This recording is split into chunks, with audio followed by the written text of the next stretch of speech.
We just did a survey of THYCA, and I think we had something like 3,000 to 4,000 responders.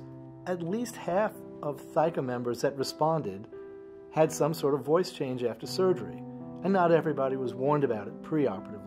And the thing that we're most concerned about with respect to voice issues is injury to one of two nerves. So the first being the recurrent laryngeal nerve, which controls the strength of your voice. Another nerve, and it's called the superior laryngeal nerve, which controls the pitch and affects. Most doctors do not prepare their patients for the potential for loss of the upper register and loss of the ability to scream.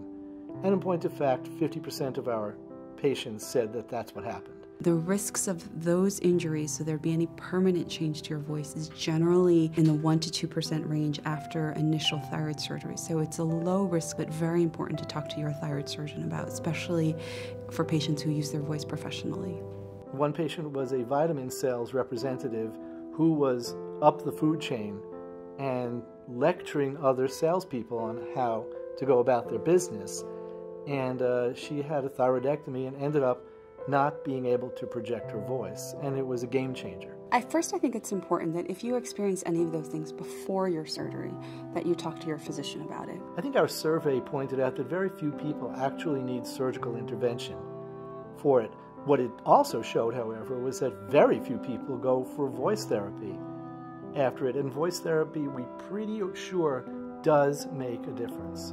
After surgery, I think it's also important to inform your doctor of what you're experiencing. Some of it will be normal post-operative swelling and normal changes that just take some time to resolve. I will ask my patients to not necessarily voice rest, but then don't go to a Yankee game either, because it's probably, you'll never know why you're hoarse after that.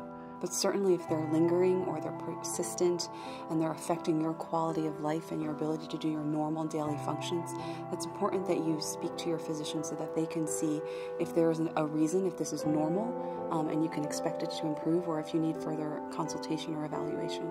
Most people were reporting that their voices improved within a half year.